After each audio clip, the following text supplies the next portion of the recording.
This is my review of the Icon 25-piece screw extractor set. Full disclaimer, Harbor Freight has no idea who I am. I was not paid to make this video, and it definitely wasn't sponsored by anybody. These tools were purchased by me with my own money to solve a real problem I had here in the shop. And I also felt compelled to make this video because I don't like extractor sets. I'm not a fan of them. My preferred method to remove a broken bolt or a bolt with a rounded head always has been and always will be to weld a nut on the end of it and remove it that way. And it always works for me. There are situations though where you can't weld a nut on the end of whatever hardware you're trying to remove. And I had a situation come up where I needed to use an extractor set. And I'll share that experience in a moment. First off, what I want to do is just provide you with as much content about the product itself. So if you're in the market, it's going to give you the best visual and best idea possible of potentially purchasing this. So comes in a plastic, it's nothing fancy, comes in a plastic case. These have been used, so I still don't have the packaging. Packaging's nothing crazy. It was honestly a cardboard cover with the Icon badging on it and a little bit of information about the extractor set itself with some plastic wrap around it. Literally, that's it. You've got some little aluminum clasps with Icon engraved in them. A little bit of an upgrade compared to other Harbor Freight products. Inside, you've got a general use instructions. If you've never used an extractor set, that's probably pretty helpful. You've got your typical foam and paper that comes with tools to keep them from rattling, keep moisture out.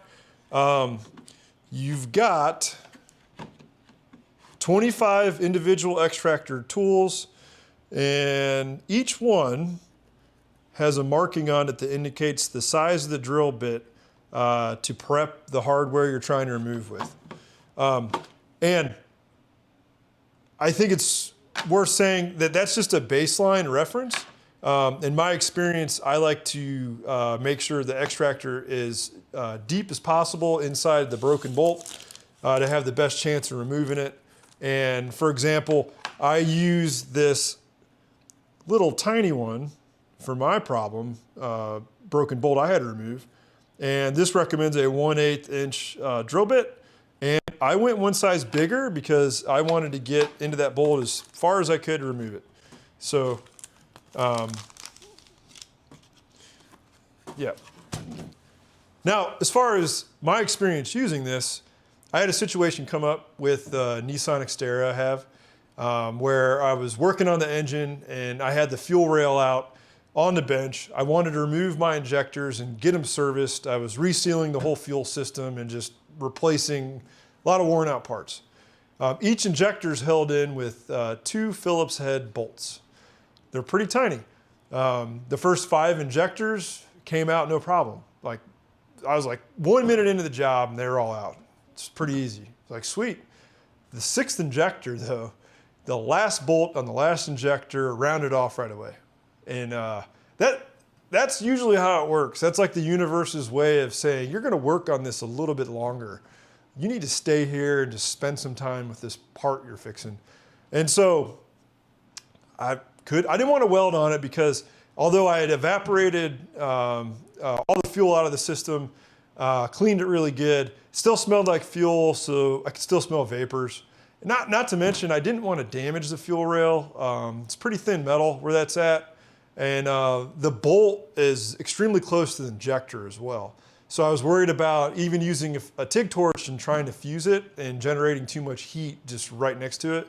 And so it was a perfect scenario where I felt like an extractor tool was the best option. So came out to the shop, grabbed the extractor set I had, which was from a very reputable tool brand, and drilled out the Phillips head bolt, put the extractor in and broke it.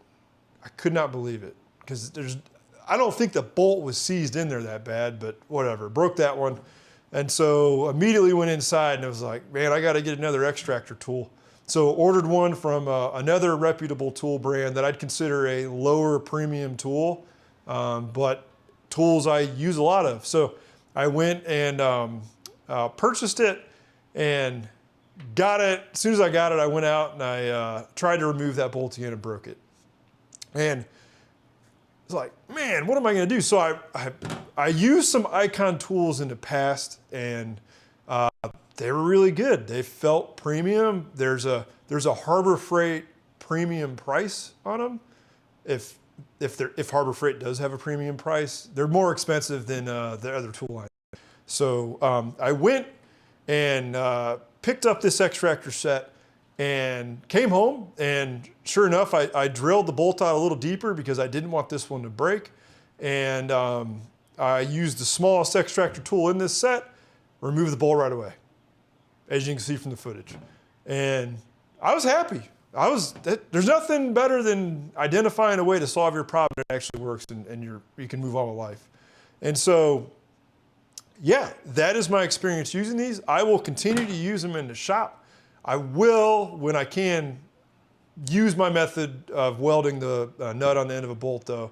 But I won't be afraid to use these. And to be honest, I've got a project that's probably going to provide me with plenty of opportunities to extract bolts. The hardware in this old Jeep is literally like rusting and disintegrating. So yeah, I will try it out on there too. And if anything changes or any updates, I'll let you guys know. But this was a good extractor set. If you're in the market for an extractor set, either for a hardware problem you're running into with the project you have, or you just want a better extractor set in your shop or your garage, yeah, these are good. Pick them up. Yeah, enough said. I'm going to get back to working on projects that are taking way too long. So, all right, thanks for watching.